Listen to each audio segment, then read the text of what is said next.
Good morning, everyone. Very warm welcome to today's session on the housing element of universal credit. Previously, the last session was on the standard allowance, the standard element of universal credit, and today we are looking at the housing element, which is hugely important, something that people do kind of struggle with a little bit when it comes to things like kind of rent arrears, because like the way that it's paid, it's a little bit different from like housing benefit used to work. So we're going to talk a little bit about that today. Hopefully it's something that's going to be really helpful for everyone there. So just before we get started, you should have hopefully available to you a little kind of handout with a few kind of helpful links and resources for some of the stuff that we're going to be talking about today. I'll mention some of those links as we are going through. But yeah, any questions that anybody has as we're going through today, please ask, and question will get through to me and I'll be able to kind of answer those as we go through. And we will be leaving around about sort of maybe 5-10 minutes at the end for questions as well, if anybody does have any. So first of all, I'll just introduce myself and the training team here at Society Matters. So this is our training team. It's myself and my colleague Gareth there. So you might see Gareth on some of the future sessions potentially, talking a little bit about some of the other elements of universal credit. But yeah, my name's Chris. I'm the one on the right-hand side there. So I won't keep the slide on for too long because nobody likes to look at their own face for too long, I don't think. So just give you a little bit of background on myself. So I've been an advisor for Citizens Advice Gateshead for around about sort of 6 years now. I've been a trainer for about the last sort of just over sort of 2 of those years. And, all the kind of experience that I had as an advisor for Citizens Advice Gateshead, delivering advice to people in our local community. I very much like to kind of use that, with the training that we deliver and that experience as well, just to kind of, give you a little bit of a kind of hands-on approach of, some of the cases that I've dealt with as well. So a lot of stuff that I used to deal with as an advisor. So a lot of stuff on universal credit, welfare benefits in general. So hopefully I'm very well qualified to deliver this. Dealt a lot with the kind of housing element with clients and claimants that I've worked with there. Right, so let's get into the aims and objectives of today. So this is what we're going to be covering in a moment. I thought it would be quite helpful, quite useful to have a little look at some of the differences between housing benefit and the housing element. I think those are two things that sometimes people do get confused, and quite understandably, because they're almost identical. But housing benefit is basically being replaced by the housing element on universal credit. So we'll talk a little bit about how that differs. Then we'll kind of get stuck into how the housing element works.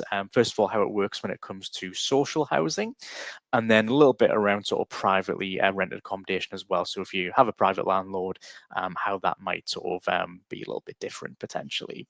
We'll talk a bit about the bedroom entitlement, so how many bedrooms you're allowed to have in your property, and then we'll talk a bit about over occupancy rules, so sometimes quite commonly referred to, you might have heard, as the bedroom tax. So we'll talk about some of the kind of rules around that. We'll also talk about discretionary housing payments. So these are payments that you might be able to receive to help you with some kind of shortfall in your rent, and we'll discuss a little bit around that. There are some links in the handout for that as well there. Okay. So for those of you who haven't taken any of our sessions before, haven't joined us before, we are Society Matters. So we are a trading subsidiary of Citizens Advice Gateshead. On the screen at the moment, these are just a few of the organizations that we're very proud to work alongside, organizations that we develop courses for, like bespoke courses that we generally are able to kind of roll out for everyone. We do offer quite a lot of open courses on our website as well. So if anybody is interested in taking part in any of those, then there should be a link in that handout as well to all the courses that we do offer. So a lot of different courses that are up there. So have a look, see if there's anything that sort of catches your interest there. Right, so let's get started. So, first of all, with the housing element of universal credit, as mentioned before, I think sometimes clients that I've dealt with have that confused with housing benefit because they are quite similar. Housing benefit, it is something that is considered to be a legacy benefit. And what we mean when we say a legacy benefit, these are benefits that are kind of left over from the old benefit system. Most of them have already been phased out. You can't really make a new claim for a lot of these benefits as well. So housing benefit is considered to be one of those types of benefits. There are some people who can still claim housing benefits. So because universal credit is a working age benefit, so once you kind of age out of that, once you go over pensionable age, you won't be able to claim the housing benefit anymore. So that's when you'd have to claim the housing element of universal credit instead. So yeah, so a few people who can still claim it. Also, people who are in sort of sheltered accommodation might still be able to get the housing benefit as well. But most people who are of working age wouldn't be able to make a new claim for housing benefit. It would have to be the housing element of universal credit instead. Okay. So one of the kind of key differences with the housing element and housing benefit is, first of all, it's paid by a different benefit department. So the housing element, because that's all part of universal credit, it's paid through the DWP, whereas housing benefit was paid from your local authority. So it's your local authority that you would deal with, your local council, and what would happen is they would pay those housing benefit payments directly to your landlord. Now, it doesn't work that way on universal credit. So on universal credit, those payments go as part of that overall benefit. They'll go straight to the claimant, and the claimant would have to allocate those funds in order to be able to sort of pay their rent, essentially. Now, that can be problematic. I've dealt with clients before who have issues allocating those funds to pay their rent. So there is something called alternative payment arrangements. Now, I don't know if anyone has heard of this before. There is a link in the handout on this as well if anyone is interested. So basically, if you have any kind of issues around not being able to pay, or maybe struggling to kind of allocate those funds to pay that rent. So it could be, for example, maybe you have a gambling addiction or really kind of any addiction issues. Could be that maybe you have a learning difficulty, anything that could essentially be a barrier that might make it difficult to pay those payments. Then you can set up an alternate payment arrangement, something that you would have to speak to your work coach generally about as well, to make sure it's okay for you to do that. Now, it's not something that you could set up just because you would prefer those payments to go back that way. It is something that you would have to have a good reason to do that. But yeah, good reason would be things like addiction issues, gambling addictions, learning difficulties, if you wanted to kind of set that up. So again, there's a link in the handout. Have a look at that. It tells you a little bit more about how those alternative payment arrangements might work there. Okay, so some of the kind of key differences there, but again, housing element, that's what most people are going to be claiming rather than housing benefit there. So how does the housing element work? So first of all, we're going to focus a little bit on how it works in regards to social housing. So social housing, or maybe through a housing association. So this is probably the most common way in regards to how people would be using the housing element. So people on universal credit, most people might be doing that through, might be renting through social housing. So if you are kind of renting either through social, so housing association, through your local authority, or private landlord, which we'll have a look at in a moment, then you could be eligible for the housing element on your universal credit. So also with social housing, it could pay for things like kind of additional things like water rates, for example, as well. But how much you do get towards your rent could vary depending on how many bedrooms you have in your property. So this is something that we refer to as under occupancy rules, or sometimes it's commonly referred to as the bedroom tax, which means that if you have one bedroom extra than is deemed than you need in your household, then that could be reduced by 14%. If you have two or more bedrooms, then that could be reduced by 25% there. So Could be quite a shortfall, quite a kind of drop maybe in your eligible rent, which you might struggle to make up. And we'll have a little look at the support that's available a little bit later on for people who might struggle with that. So what can you get a bedroom for? So this is, you can see in the slide here, this is a list of the bedroom entitlements. So what people would be allowed a bedroom for.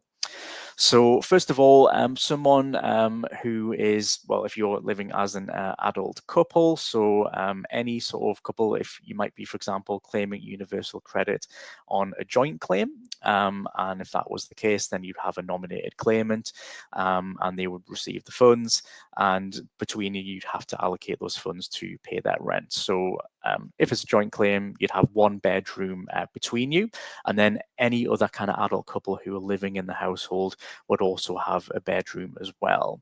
Also, a single person age 16 or over.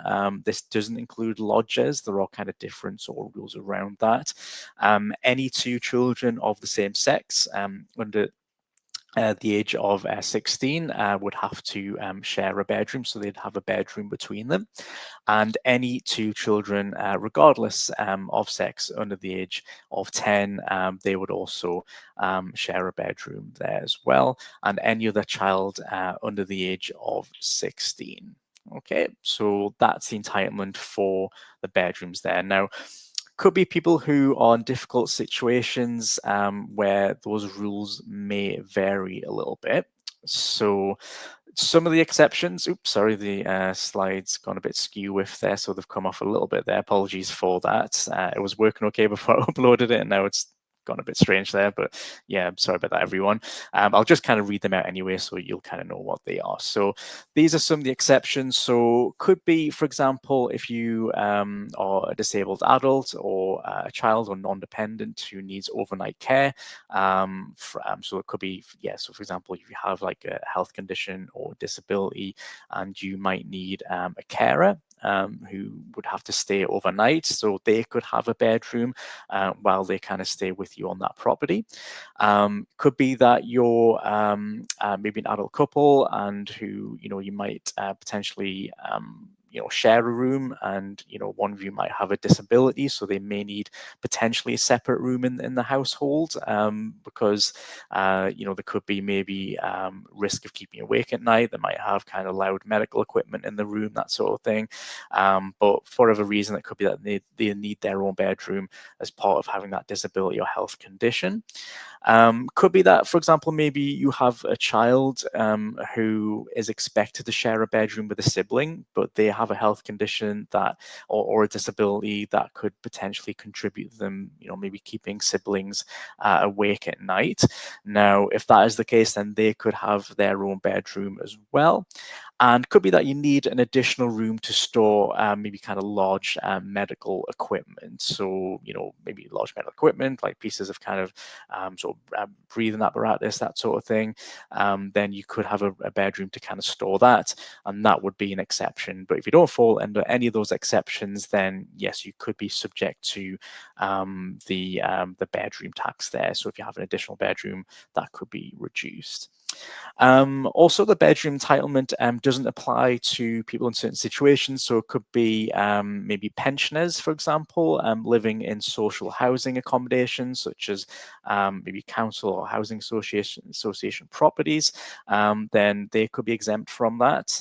People living in social housing accommodation where their homes have maybe been adapted under the sanctuary scheme for domestic abuse survivors. So could be because houses where maybe they've changed windows, doors, locks, installing grills, strengthening doors, things like that. There are exceptions for additional bedrooms there as well.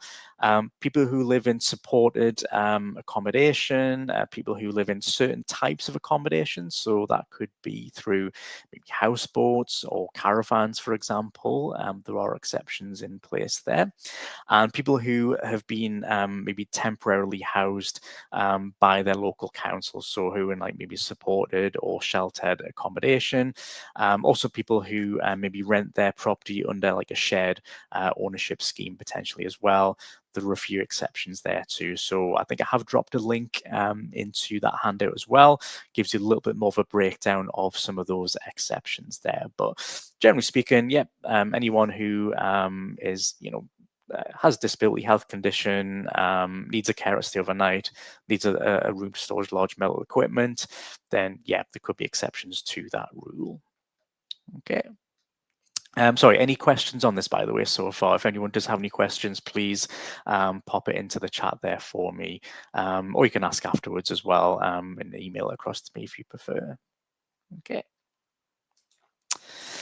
Right, so we'll talk a little bit about the housing element if you are renting through private accommodation there. So if you have a private landlord, then yeah, absolutely, you would still be eligible for the housing element. It's not just people who live through social housing or housing associations, but it would depend how much what you would get would be calculated using your local housing allowance for your area. So that can vary from local authority to local authority, but it largely depends on the following. So first of all, your age. So most single private renters under the age of 35 would only really get the shared accommodation rates of the local housing allowance, and this is even if they don't share that home with other people, and that rate itself could be quite a bit lower there, so wouldn't get like a huge amount. Also depends on who you live with. So if you have other adults who live with you, then they could potentially help out towards that rent. So money could be taken away from your benefit for some adults who live in your home if they're expected to contribute towards the rent or would be expected to contribute towards the rent. And this could happen even if they don't kind of give you any money towards it. Also things like rent levels in your area. So mentioned before that it can depend on like your postcode, kind of which local authority area you're living in, could have an impact on what you would receive. So again, it's always best to check in your local authority to see kind of what your local house allowance would be. Other things like maybe for example, if you've got a disability or a care history, so having a disability can affect your local housing allowance eligibility and the amount that you receive. So potentially it could allow for more bedrooms or a higher local housing allowance rate, depending on the specific circumstances and the severity of your disability. But again, does kind of vary from local authority to local authority in regards to what you're going to get. But it can be based on how many bedrooms you can claim for as well. Generally speaking, how it's kind of worked out, and I've got a little link in the handout about this as well. So your weekly local housing allowance rate will be divided by 7, and this is to kind of work out your monthly amount, and then that will be multiplied by 365 for 365 days, multiplied by 12, and that should give you kind of what your local housing allowance rate should be. Okay. Now, your full rent could be covered if it's the same or less than your local housing allowance rate, but you don't usually get the full local housing allowance rate if you're in any like kind of certain situations. So, for example, maybe if you're working, then your benefit usually goes down if you're working because your overall income is increasing, and you have to pay more for your rent or your wages. So for every pound that you earn above that benefit you'd get if you were unemployed, you would usually lose 55 pence on universal credit, 65 pence if it was housing benefit, but again, only a few people that would still be receiving that. Also, you could be affected by the benefit cap as well. So the benefit cap is the overall limit on the amount of benefits for working age people. So it affects lots of families with children, as well as some single people in high rent areas. So your universal credit or housing benefit could be reduced to below that cap level there. So again, there is a little bit of information in the handout if anybody wants to have a little look further into that as well. Okay. So, sorry, any questions so far, anyone? Again, just drop it into the chat if you do have any there as we go. Okay, again, we will be allowing a little bit for questions at the end as well. Right, so a little bit on discretionary housing payments. So mentioned before, could be with privately, if you're renting privately, it might be quite common that there could be a bit of a shortfall in what you're going to be receiving for that housing element, but also if you rent through social housing. So things like, if you're subject to the bedroom tax, so if that's being reduced by sort of 14% or 25%, then you could ask for a discretionary housing payment from your local authority. And this is something that could kind of make up that shortfall. So discretionary housing payments, now, first of all, they are discretionary, so there isn't any kind of guarantee that you would be able to receive this. And you can only get a discretionary housing payment for kind of, certain issues. So you wouldn't be able to get that, for example, to pay for kind of rent arrears. It's there really to kind of support you with maybe your rent shortfall. If you are subject to that bedroom tax, it can help a little bit with things like rent deposits for moving into a property, rent in advance if you need to move home. But each different local authority would decide how the application process works. So that, again, does vary from local authority to local authority. Now, I would say if yourself or anyone you know or any kind of clients you might have are struggling with that shortfall because they're being hit with that bedroom tax, then the best time to sort of ask your local council would be when they get that funding, which is around about kind of April time. So this time of year really is a good time to be kind of asking for that discretionary housing payment there, just to kind of help support and make that shortfall there as well for you. So something worth looking at. I've dropped a link again into the handout, so have a look at that. It breaks it down, gives you a bit of information in regards to the eligibility and criteria, but again, can vary a little bit from local authority to local authority there. Okay. So when it comes to homeowners, now unfortunately there isn't really any support or very little support on universal credit for people who own their own home or have a mortgage. The housing element, it only really covers people who are renting privately or renting through kind of social housing there. So no support on universal credit. Outside of that though, there is a little support available. So I don't know if anyone is aware of support for mortgage interest. I believe I have put a link into that handout for that as well. So now, one of the bits of criteria for support for mortgage interest, this is to get help with the interest there on your mortgage, then you need to be claiming universal credit and nothing else for a consecutive period of 3 months. So it's got to be that without any kind of other income there. But again, if you're not sort of paying your mortgage for 3 months, then you're going to be in some issues there anyway. But again, could give you a little bit of support. It's always a good idea to kind of speak to your mortgage provider as well, see what other support they can offer, like things like mortgage holidays, stuff like that. It could potentially help a little bit further with that too. Also, owner occupiers can also get help with leasehold service charges as well, if paid in, if they are kind of unemployed. So a little bit additional support there as well. But again, that's all outside of the rules of universal credit. So wouldn't really be able to receive anything on universal credit for homeowners, just really if you are renting there. That's really to kind of support people who are renting the home. So that's really it. That's everything that I can think of really when it comes to the housing element on universal credit. I just realized that says the standard element. Apologies for that. I should say housing there. But yeah, we'll get that changed. So this is kind of what we covered today. So went through what the differences was between housing benefit and the housing element. We talked a little bit about how the housing element works for social housing and privately rented accommodation. Talked a little bit about the bedroom entitlement and over occupancy rules, and a little bit around discretionary housing payments that can support people who are having that shortfall in rent.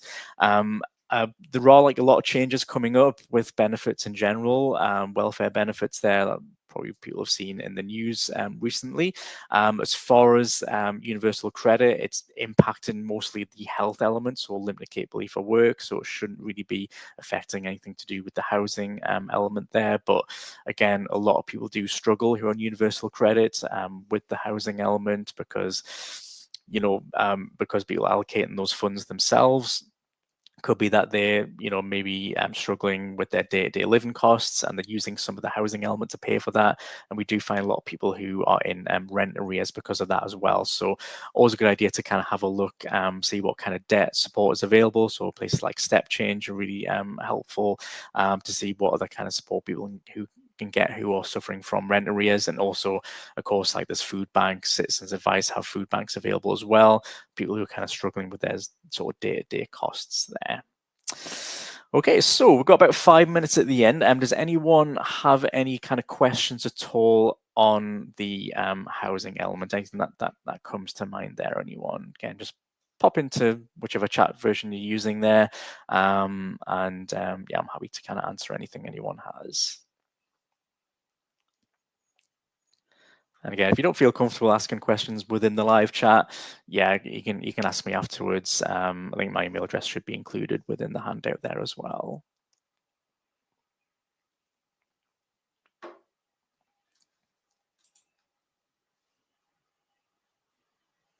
Great. So I don't know if there is any questions there, which is, yeah, that's fair enough. Just to let everyone know, so tomorrow, I think it's about 2:30 we're going to be doing. So I'll just double check my diary. We're going to be going through the child element of universal credit. I'm just going to double check. Yeah, 2:30 tomorrow. So between 2:30 and 3. So another 30-minute session on the next element. So the child element. Something that's been in the news quite a lot, sort of last year and this year. It's quite controversial because it has that 2-child limit. So we'll be talking about that tomorrow as well. So if anyone's interested, really interesting element to kind of discuss and to kind of break down. We're going to be going through that on the next session there. So yeah, hopefully everyone will be able to join us for that as well. But yeah, if there's no more questions, thanks very much, everybody, for joining us today. Really appreciate that. Hopefully this was helpful for everyone. And again, yeah, have a look at all those links in the handouts, and it gives you a little bit more information if you need that. Okay, thanks very much, everyone, and enjoy the rest of your day there.